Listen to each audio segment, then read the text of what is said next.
friends. Welcome to another edition of Spillin the Tea with Father Rob. I've got myself a cup of hot tea here. You can see my kettle there in the background. I boil that just about every morning, and I've probably boiled it 4 or 5 times today. So the tea in the bottom of that is fairly ripe now at this time of the afternoon. It's still good though. So make yourself a cup of tea and enjoy this weekly update. Before I get into the update, I've got a few clips from a movie that I really enjoy. I think because the themes, the setting is one of such a loss of hope, of such a sense of bewilderment and abandon of the church. The movie is called Calvary. It was Brendan Gleeson is the main actor. It was filmed in 2014, set in modern-day Ireland, as the church reels with the clergy sex abuse scandal. But the themes of this movie are remarkably Christiform, remarkably Christ-like in the midst of so much darkness. And so here's a few clips of a few themes that I've pulled out that I hope you enjoy. The word Calvary is about suffering for other people, on behalf of other people, taking the pain of other people and suffering through it for their sake. What you have are the people in the Gospels. We're seeing them in this town. Because wherever we go, we encounter the same population that Jesus encountered. People who are trying hard, people who are failing, and other people who are searching. You're supposed to be a beacon of hope, so then they go to the beacon of hope and then they throw muck at it to see can they put it out. Father James's burden, I think, is 2 things. I think he carries the burden of a broken church on one shoulder, and I think he carries the burden of a broken world on the other. Like fashion, that she has suffered a horrible loss, and her faith, her insistence on it, and insistence on love, helps him when he's at a very, very low ebb. What is faith? For most people, it's the fear of death, nothing more than that. If that's all it is, it's very easy to lose. It must not have been much of a faith to begin with, if it is so easy for them to lose it. There's so many. You might be right. What would be your number 1? I think forgiveness has been highly underrated. He's not perfect by any means, but by the end, he believes in forgiveness and he believes in love and he believes in hope, which is the triumph of it. If you haven't seen that movie, Calvary, 2014, I highly, highly recommend it. The character of the priest there, played by Brendan Gleeson, I love his tenacity to, in the midst of it all, to be sustained by the hope that is proclaimed through the church in Jesus Christ and our need for Christ, every single one of us, in this profoundly wounded but yet wonderful world. So there you go. Calvary, Brendan Gleeson, filmed in 2014. I hope you enjoyed the movie. Perhaps that movie came to my mind because I just want, I didn't become a priest because I want to go around closing buildings. Of that I can guarantee you. I would love for every church to be fully alive in the gospel. And so there's a real difficulty that church leadership, not only by the ordained, but all of those who are in lay leadership positions in the church, is a heavy burden to carry as we try to navigate our parish through these difficult times. And as I've said before, like, our parish is no worse off than many, many other parishes around the diocese. So let's be patient with one another. And I want to take a few moments to go through a really important process that I hope will help us navigate what is normative to humans in the midst of all of this pain. We're people who have attachments for important reasons to these buildings, and so there's a real grieving that's going on. So I want to take a few minutes to go through a diagram here. I'll bring the diagram up right here. I want to walk you through this. So the first stage of a process of change, a process of letting go, is often defined as shock. It's where our expectation of reality doesn't line up with the reality that we are confronted with. So whether it is losing a job or grieving a loved one or releasing a church building, our expectation doesn't line up with the reality that we're confronted. We all hope that our church buildings will be around forever and that our children will enjoy them as our parents did. So when we have to confront this reality that doesn't line up with our expectations, the great shock and even a sense of numbness could come up. That's probably immediately filled in by a great sense of disbelief and denial, as if this cannot happen. This cannot happen to our church. This cannot happen to my church. My parents were buried there. My children were baptized there. I was married there. How can this be happening? So there is an intense desire to carry on as things had been done before, in spite of any rational understanding of why it's not working. And so then these feelings of disbelief are often infilled with feelings of hurt and anger. And then there's this third phase that in this diagram is called self-doubt. It's more a doubt about the uncertainty of our future. What does this even look like? And in this phase, indeed throughout all of the phases, we're likely to share feelings with others, and we will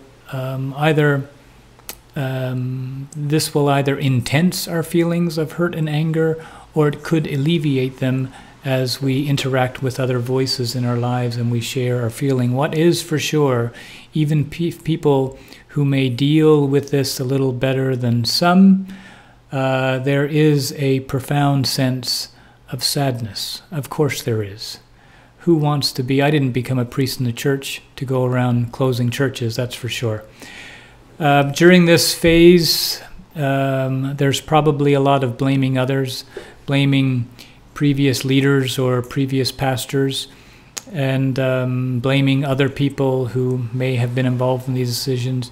These are not enormously helpful. We need to confront the past.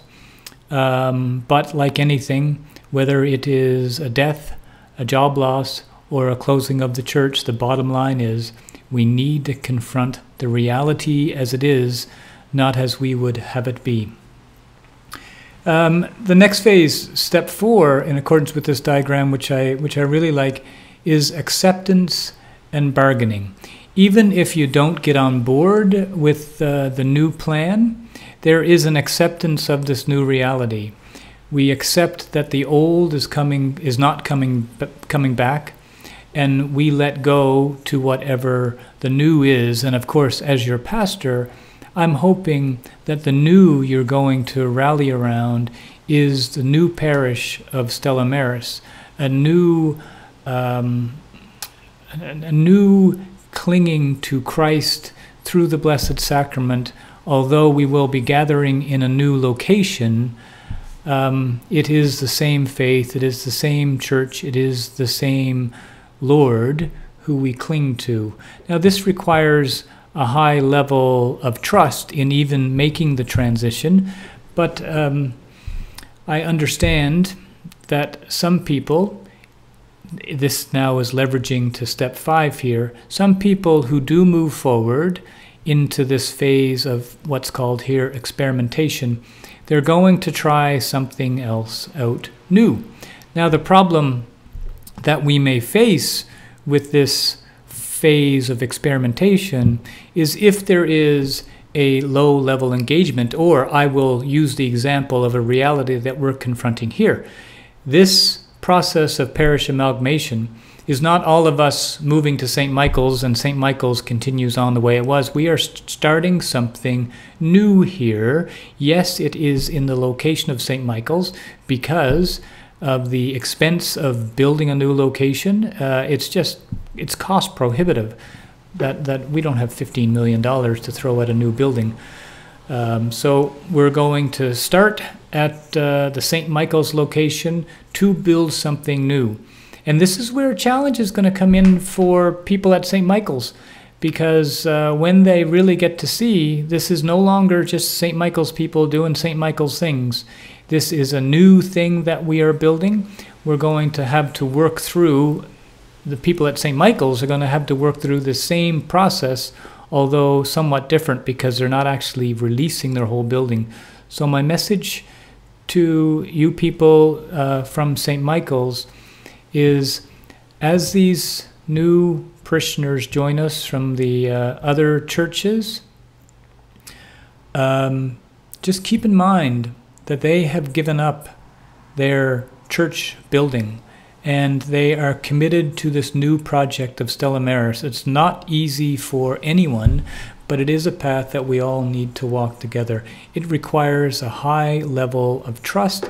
It requires, during this period of experimentation, it requires trying something new, and this new requires a high level of engagement from folks from all of the previous parishes working on something new. Here, we will be able to plumb the depths of our phase 6 here is called sense of meaning, where the reality becomes real. The previous church building is now gone. We've had our final mass. We are going to move forward, and it becomes very real. So then the question that we have to ask ourselves is, what does this mean for me? How can I shape the future? How can I become engaged and be part of the conversation? And here is where the abstract idea of meaning is going to be worked out in cooperation with the others around us. So this is where it's going to take an intentional process of establishing new ministries, everything from lectors to people who serve the poor, to people who support ministries in our seniors' homes, to people who are going out on the streets, to invite other people to also be part of this fragile experiment called the gospel. This beautiful, fragile, I think I want to emphasize fragile here because our lives are fragile, but they are so infused with hope when the fragility of our lives encounters the beauty, the truth, and the goodness of the gospel. The final phase here on this sheet is marked as phase 7, integration. It is where we get to roll up our sleeves and we work on something new together.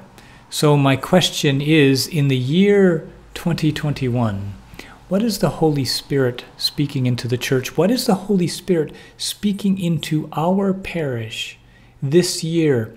Yes, the same Holy Spirit that was present to the church at Pentecost is still present to us today. And what does this mean for us? I want us to come together to, as an integrated community down the road. This is not going to happen overnight, I know. As an integrated community, to work on something new, something that we have been through an intentional process of listening to the Holy Spirit, so that whatever it is new, I hope is life-giving, not only for as we look inward to our community, but I think the folks in mainland South are going to be asking, what's going on there? What is this new thing called Stella Maris? And why am I hearing about all this good stuff that's going on there? This is the hope. So I want you to be part of that conversation of what's new for our parish. Yes, this is a multi-year process. Yes, there are going to be many, many challenges, but by golly, we can do this because we know the peace and the hope and the unity that comes from listening to the Holy Spirit. We know how Christ has sustained our souls. We know what it's like to go to the altar with our empty hands, our hands wide open, and to be fed by a blessed sacrament. So this is my hope as we move forward. And I hope you found this description of the process to be helpful, and to ask yourself, where do I fit in this? Am I at the such a bewildered stage that I'm angry and I'm bailing? I get it. It's part of the process. My hope is that you will see something alive in the spirit here that will be provocative enough that you come and give this a try. As I mentioned in my homily a couple of weeks ago, come and see. Come and see that the Lord is still good, that in the midst of this wounded world in the year 2021, that God is not done with us yet. He is still using us to proclaim his goodness. Come and see. Come and taste the goodness of the Lord. Speaking of new, it's a pleasure for me to tell you about our new family faith formation coordinator, Mary Therese. She's volunteered to take on this substantially important role for our parish, and I'm very, very grateful that she's come on board. She has a lot of experience running this program, Family Faith Formation. She uses a program called A Family of Faith, and this year the emphasis is going to be on prayer. The focus behind this program, it understands that parents are the primary teachers for their children, the primary teachers of their faith, and the environment around the home that parents create is of fundamental importance for how the children understand that faith is lived out. So the kickoff session for Family Faith Formation this year will be Sunday, September the 19th at 10 a.m. in the St. Michael's Hall. The program is for elementary age children, so it's grades 3 to 6. At the same time, there will be a program for preschoolers, that's ages 3 and up. And babes in arms are most welcome to join with their parents in this program. They will meet every second week or twice a month. And for more details, something that's far better explained than what I'm doing here right now, go to our parish website, and under the Children and Youth tab, that's where you can find out more details and register. You'll be hearing more about this in the coming weeks. Got a little bit of sad news to pass on to you. Our incredibly talented music minister, Grayson, and his dear wife, Minji, are moving to Toronto at the end of September. So as those of you who know Grayson, such a talented pianist, he's been such a gift to the parish, and his dear wife has such a beautiful voice. They will be sorely missed. So we'll have them until the end of September, and then they're off to Toronto, where Grayson's going back to school full-time. It's hard to make a living in the music industry, especially in the midst of COVID. So although we're very sad to be losing them, we send them off with our blessings for this decision. We understand it, and so with our joy for next steps in life, and with the assurance of our prayers, we bid them thank you and farewell, and we hope our paths cross again. Initially, it seems like Maxine Brown is going to be stepping in to replace Grayson at the 11 a.m. Mass, but I've got a meeting next week with all of those involved in music ministry here in the parish, so more details to follow on that. Masses at St. John the Baptist, all of the various ministries there are coming together so we can enjoy those 3 Masses at St. John the Baptist. I know I've been in touch with folks out in Ketch Harbor. Those Masses are all getting organized and coming together. Now I want to address specifically the people at St. Paul's in Herring Cove. It's time to get the church back in shipshape, and for us to get organized so we have all of the ministries to support the Mass in place. So please get in touch with Margot and Marcia as they help coordinate us getting masses back going in that location. I think that's all for this week. This has gone on way too long, but there's lots of exciting stuff going on in the midst of all the challenge. So God bless you all. Have a beautiful week and reach out anytime with questions. Take care. God bless. Bye.